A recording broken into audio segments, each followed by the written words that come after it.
Hai, assalamualaikum. Jumpa lagi sahabat bersama ilmu pengetahuan alam biologi. Kali ini kalian sudah memasuki kelas 9. Jadi pada kesempatan kali ini kita akan membahas sistem reproduksi pada manusia secara lebih detail.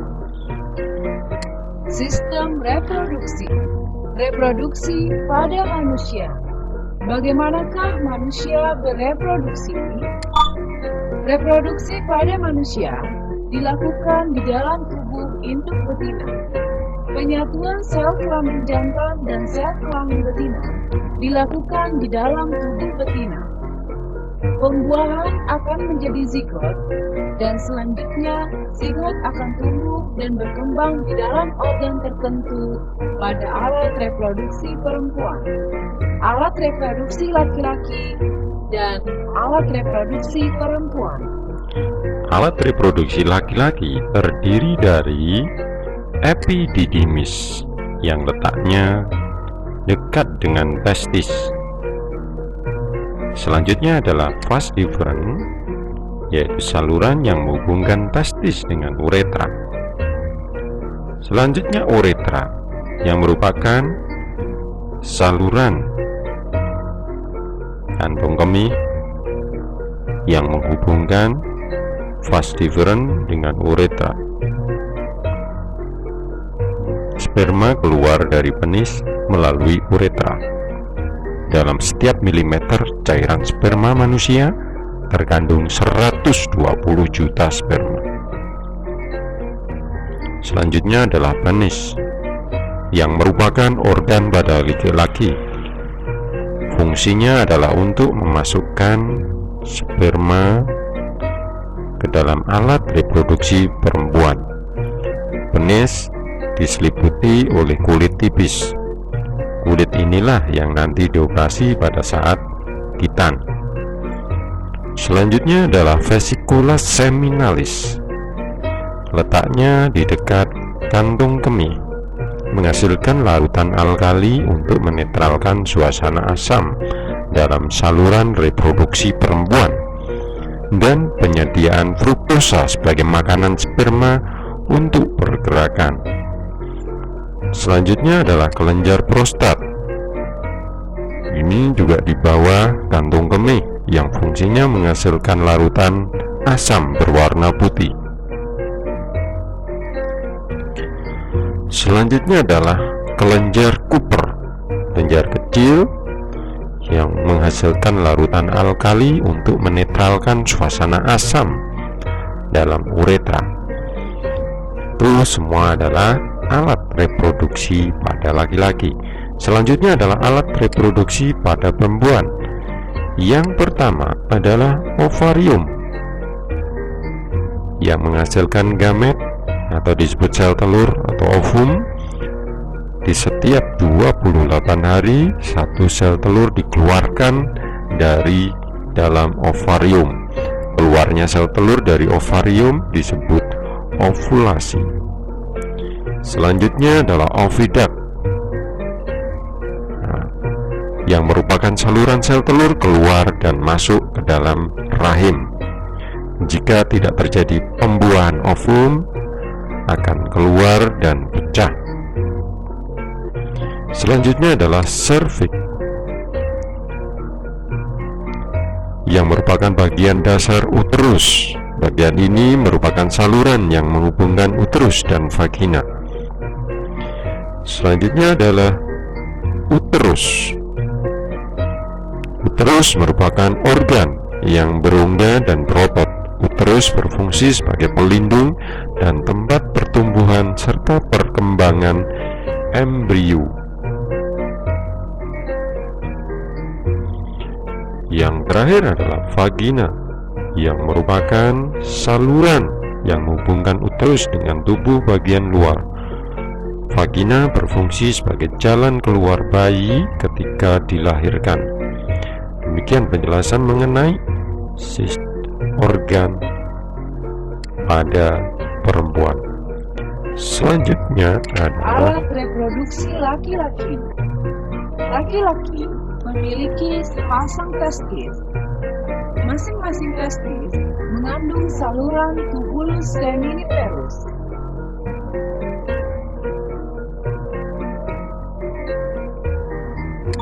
Tubulus seminiferus menghasilkan gamet yang disebut sperma. Sperma dari testis sperma menuju vas deferens dan selanjutnya menuju uretra melewati berbagai kelenjar. Sperma bercampur dengan larutan yang dihasilkan oleh vesicula seminalis, kelenjar prostat, dan kelenjar Cowper's.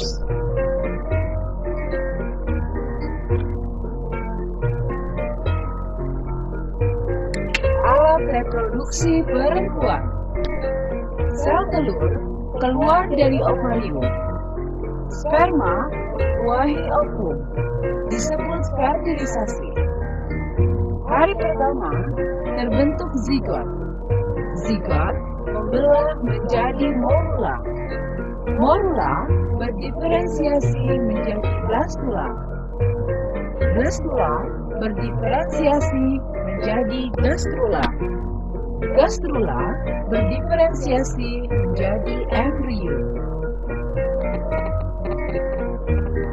Pembentukan sel kelamin laki-laki. Spermatogonium. Mitosis menjadi spermatosis primer.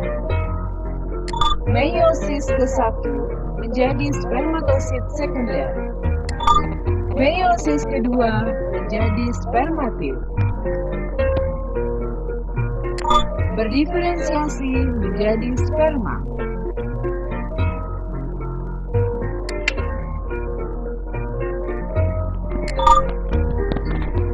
Oogonium mengalami mitosis menjadi oosit primer 2N. Meiosis ke-1 menjadi oosit sekunder. Meiosis kedua menjadi ootit. Berdiferensiasi menjadi sel telur. Demikian penjelasan mengenai pembentukan sel kelamin pada perempuan. Selanjutnya adalah penyakit yang berhubungan dengan sistem reproduksi manusia. Penyakit yang berhubungan dengan sistem reproduksi pada manusia. Penyakit menular seksual yang telah ditemukan. Kliklah nama-nama penyakit menular seksual berikut ini untuk informasi lebih lanjut. Yang pertama adalah gonorea. Bakteri penyebab penyakit ini adalah Neisseria gonorrhea. Masa inkubasi 2-10 hari setelah kuman masuk ke dalam tubuh melalui hubungan seksual. Gejala gonorea antara lain alat kelamin terasa nyeri, merah, bengkak, dan bernanah. Gejala pada pria rasa sakit pada saat kencing, keluarnya nanah, ujung penis merah, dan bengkak. Penyakit ini sering kali menyebabkan kemandulan pada pria dan wanita. Pada wanita bisa juga terjadi radang panggul. Jika penderita sedang hamil, penyakit ini dapat diturunkan pada bayi yang baru lahir sehingga infeksi pada mata yang menyebabkan kebutaan. Selanjutnya adalah herpes genital. Penyakit ini disebabkan oleh virus herpes simplex dengan masa inkubasi 4-7 hari sesudah virus masuk ke dalam tubuh. Gejalanya adalah bintil-bintil berair berkelopak seperti anggur yang sangat nyeri pada sekitar alat kelamin. Bintil pecah dan meninggalkan luka yang kering, bergerak lalu hilang sendiri. Gejala ini akan kambuh lagi namun tidak senyeri tahap awal. Pada wanita, penyakit ini sering kali berkembang menjadi kanker mulut rahim. Beberapa tahun kemudian, penyakit ini belum ada obatnya, tetapi pengobatan antivirus bisa mengurangi rasa sakit dan lamanya penyakit yang diderita. Selanjutnya adalah chlamydia. Penyakit ini disebabkan oleh Chlamydia trachomatis. Masa inkubasi berlangsung 7-21 hari. Gejalanya adalah timbul peradangan pada alat reproduksi pria dan wanita. Pada wanita keluar cairan dari alat kelamin atau keputihan encer berwarna putih kekuningan, rasa nyeri di rongga pinggul, sedangkan pada pria terasa nyeri ketika kencing. Keluar cairan bening dari saluran kencing. Apabila ada infeksi lebih lanjut, cairan semakin sering keluar dan bercampur darah. Pada wanita, penyakit ini dapat menyebabkan cacatnya saluran telur dan kemandulan, radang saluran kencing, robeknya saluran ketuban, sehingga terjadi kelahiran bayi sebelum waktunya. Sedangkan pada pria mengalami rusaknya saluran air mani, kemandulan, serta radang saluran kencing. Trichomoniasis disebabkan oleh parasit Trichomonas vaginalis. Gejalanya adalah vagina encer.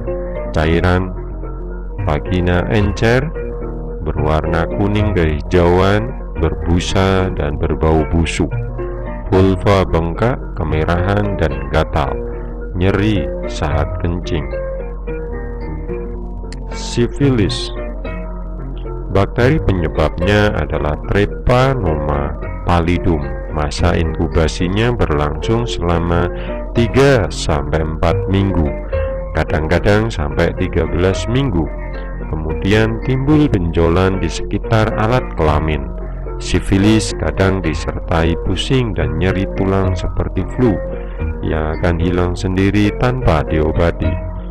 Ada bercak kemerahan pada tubuh setelah sekitar 6-12 minggu.